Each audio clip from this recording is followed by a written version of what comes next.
Hello guys, আসসালামু আলাইকুম। আপনারা সবাই কেমন আছেন? আশা করি অনেক ভালো আছেন। আমি কিন্তু ভালো নেই, প্রচুর মন খারাপ। তো আজকে চলে আসছি আপনাদের মাঝে একটা ব্লগ শেয়ার করার জন্য।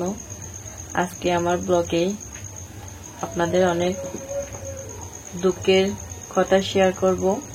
তো আজকে শ্বশুর বাড়ি সেরে হঠাৎ মাঝরাতে কোথায় আসলাম সেটা আমি আপনাদের শেয়ার করতে আসছি। তো এখনো কিছু নেই আমাদের কাছে, সবকিছু বাড়িতে রয়ে গেছে। তো হঠাৎ কোথায় যাব এটা ভেবে চলে আসছি। তো যে দেখেন কোথায় আসলাম। তো হঠাৎ যেহেতু মাঝরাতে বাড়ি থেকে বের করে দিল, তো কোথায় যাব তার কোনো ঠিক ঠিকানা পাচ্ছি না। তো হঠাৎ করে যাব কোথায়, এজন্য এই সিদ্ধান্তটা নিলাম যে বাড়ির সামনে একটা ছোট কুটির ঘর তৈরি করছি। দেখেন মাঝরাতে দুজন মিলেই বাড়িতে যা ছিল তা দিয়েই মানে রাতটুকু কাটার মতো আর কি। আমার থেকে কত আসতেছে না মুখ দিয়ে। তো এই জন্য যে দেখেন চলে আসছি, রাতে এখানে থাকবো। তো সকাল হতে হতে সবকিছু তৈরি করব, কি করব, কোথায় যাব। বাড়ি থেকে যেহেতু বের করে দিছে এখানে থাকতে হবে, এজন্য এখানে রাতটা আজকে শীতের মধ্যে প্রচুর শীত পড়তেছে আমাদের এদিকে। তো এখানে চলে আসছি, থাকবো এখানে থাকবো। এখানে থেকে দেখি সবকিছু আস্তে আস্তে ব্যবস্থা করতে হবে আমাদেরকে। তো ফ্যামিলিগত কারণে আপনারা অনেকে বলতেছেন মানে কি হয়েছে এটা।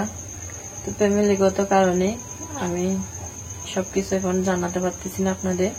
পরের ভিডিওতে সবকিছু আস্তে আস্তে আপনাদের শেয়ার করব। কিছু ফ্যামিলির কারণে আর কি অনেক ঝামেলা চলতেছে, পারিবারিক সমস্যা। তো এরকম যে একটা পরিস্থিতি সৃষ্টি হবে সেটা আমি কখনো ভাবি নাই। তো দেখি আস্তে আস্তে এই সমস্যাটা যেন পেরিয়ে উঠতে পারি। সবাই দোয়া করবেন আমাদের জন্য। আমার কথাটা বলতেও খুব খারাপ লাগতেছে আপনাদের। তো সবাই আশা করি ভালো কমেন্ট করবেন, সবাই পাশে থাকবেন আর আমাদের জন্য দোয়া করবেন।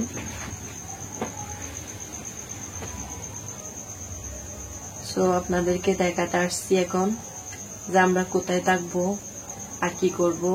তো যখন থেকে বের করে দিয়েছে এখন তো সত্যি বলতে এখন প্রায় রাত কয়টা বাজতেছে, 12টা অবধি হয়েছে। হাতে মোবাইল নাই, সেটা শেয়ার করতে পারতেছি না।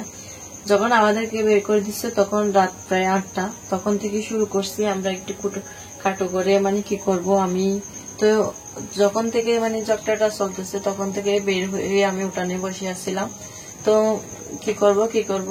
তো একটা মানে যাত্রাটা আমার পর আপনাদের ভাইয়াকে বলতেছি কোথায় যাব, এবারে তো ছেড়ে যাব না। তো এটাই বলতেছি। তো আপনাদের ভাইয়া বলছে হ্যাঁ কোথায় যাব। এখন তো কোথায় যাওয়ার মতো মানে রাস্তাটা খুঁজে পাচ্ছি না। তা আপাতত আমাদেরকে কিছুটা কষ্ট করতে হবে, তারপর আস্তে আস্তে পরিস্থিতিটা মানে ঠিক করতে হবে।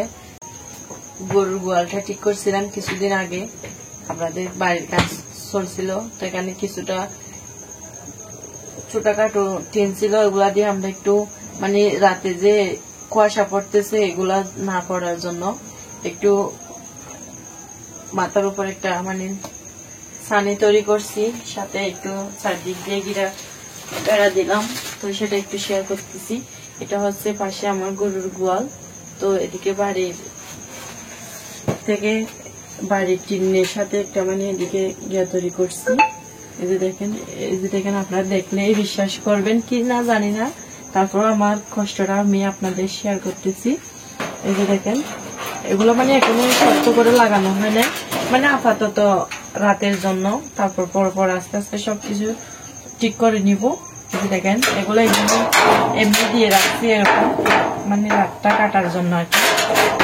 এখনো মানে এগুলা দেখেন এগুলা একটু সুতা দিয়ে বেঁধে রাখবে সেরকম পরিস্থিতিটা তো আমাদের নেই এখন, এজন্য। তো এখানে কিছু ছোট বাঁশ, এই যে গাছ, এগুলা দিয়ে এমনি তৈরি করে রাখছি। তো আপনাদের বিশ্বাস হয় কি জানি না, তো অবশ্যই সবাই পাশে থাকবেন, আমরা যতটুকু পারছি আপনাদের শেয়ার করছি। তো সবাই পাশে থাকবেন, একটাই কথা, আর আমাদের জন্য দোয়া করবেন। চাইলেও আমরা বাড়ি থেকে বেরিয়ে যেতে পারতাম, তারপরেও যাচ্ছি না। তার বিশেষ কারণ হচ্ছে আমার থেকে যে 2টা গরু ছিল, সেটা তো আমি আপনাদের অনেক ভিডিওতে শেয়ার করছি। তো ওখানে মা হচ্ছে গাভিন, তো এখন হঠাৎ চাইলেও আমরা বিক্রি করে দিতে পারবো না। তারপরেও চাইলেও আমরা গরুগুলো এখন বিক্রি করে দিতে পারতেছি না। তো আপাতত আমাদেরকে এখানেই থাকতে হবে কিছুদিন। আর আমরা চাইলে এখান থেকে বেরিয়ে যেতে পারতাম, তো আমরা বেরিয়ে গেলে বাসা থেকে আমাদের গরুগুলাকে দেখবে।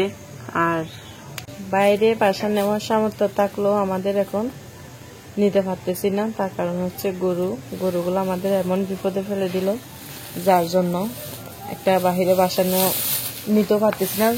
যে বাসা নিলে গরুগুলো রাখবো কোথায়, সেটাও এখন এই মুহূর্তে বিক্রি করে দিতে পারতেছি না। কারণটা হচ্ছে যে কি, গরুগুলা একদম গাভীন আর বাচ্চাটাও এখন অনেক ছোট। তো আজকে এত রাতে যে এরকম হঠাৎ একটা এরকম পরিস্থিতি হবে, সেটা আমাদের জানা ছিল না। আর যখন পরিস্থিতি পড়ে গেছি, কিছু করার নেই, সেই সমস্যাটাতে কাটিয়ে উঠতে হবে। তো কাটিয়ে উঠতে গেলে একটু এদিক দিকটা একটু হবে। তো চিন্তা করতেছি আপাতত, যেহেতু বাড়িতে থাকতে দিয়েছে, কিন্তু মানে যে রুমটা খালি করে দিয়েছে আছে, রুমটা খালি করার সেটা ফ্যামিলিগত সবাই তো জানেন যারা বিবাহ করছেন। পরিস্থিতিটা বিয়ের আগে একটা রকম হলে এখন আরেক রকমের।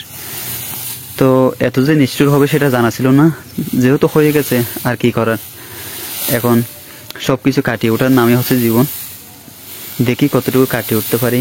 আর আপাতত গরুগুলাও সারাদিন যেগুলা ছিল ওগুলা দিছি, এখন দেখি কি করা যায়। গরুটা যদি কোনো রকম বিক্রি করে দিয়ে একটা জায়গা নিতে পারলে শুকরিয়া। তো এখন ডিসেম্বর মাস, নভেম্বর ডিসেম্বর, এখন দেশের পরিস্থিতিটাও খুব খারাপ, আর আমাদের ব্যালেন্সটাও তত বড় নাই, যেহেতু মোটামুটি যে যা ছিল সবগুলো বাড়িতে দিয়ে দিয়েছিলাম। এখন যে এরকম পরিস্থিতি সৃষ্টি হবে সেটা আগে তো ধারণা করতে পারি না। তো যদি গোয়ালঘরটাও যদি একটু দেখাই আপনাদেরকে, আমার যে গোয়ালঘরটা, ঠিক আছে, অতগুলো হয়েছে, আর লাগবে না। প্রায় গরুর খেরও শেষ, এখন খেরও নিতে হবে। সবকিছু মানে দিনটা খারাপ হলেও যে কিরকম যায় সেটা বলে বোঝাতে পারবো না।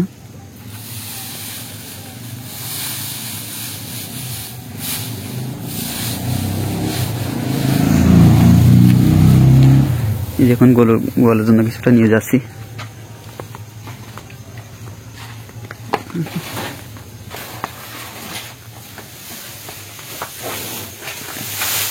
এই তোমাদের কি খবর?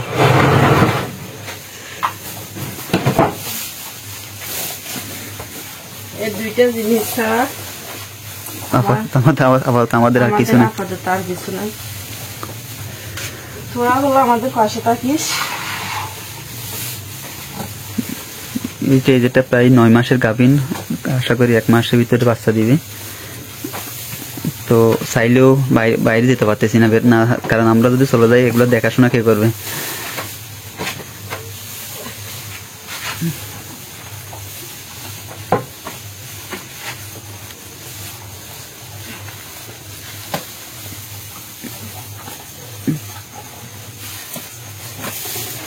এই যে আশা করি 1 মাসের ভিতরে বাচ্চা দিবে ইনশাল্লাহ। গরুটাও অবস্থা খুবই খারাপ। যা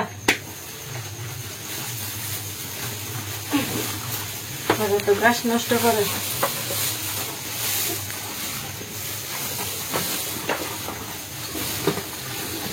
সারাদিন কিছু দানা করবো।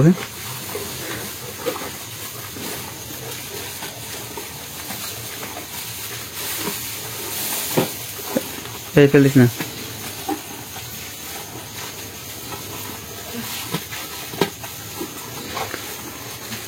তো যদি আপনাদেরকে আমাদের যেটা আপাতত থাকার জন্য ঘর তৈরি করছি, আপাতত থাকার জন্য যেটা ঘর তৈরি করলাম সেটা যে আপনাদেরকে একটু দেখাই। রাতের দিকে কবুতরগুলা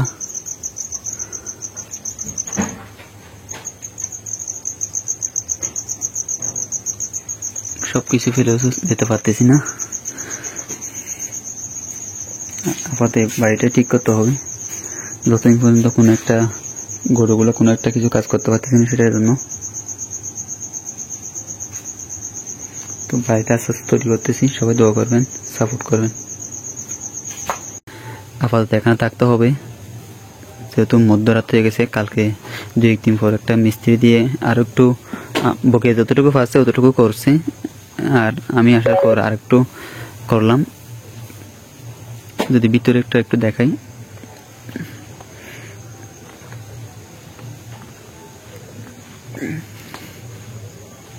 এই যে আপাতত অতটুকু পর্যন্ত মানে এখানে থাকতে হবে।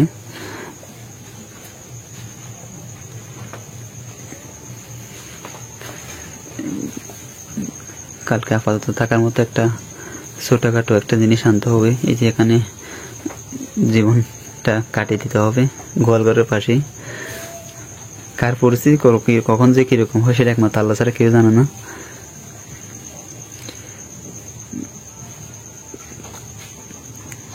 ইনশাআল্লাহ কাটিয়ে উঠবো। তারপর একটু সবাই আমাদের জন্য দোয়া করবেন, সাপোর্ট করবেন। আজকের মতো এতটুকু। সবাই ভালো থাকবেন, সুস্থ থাকবেন। আল্লাহ হাফেজ, সালাম আলাইকুম।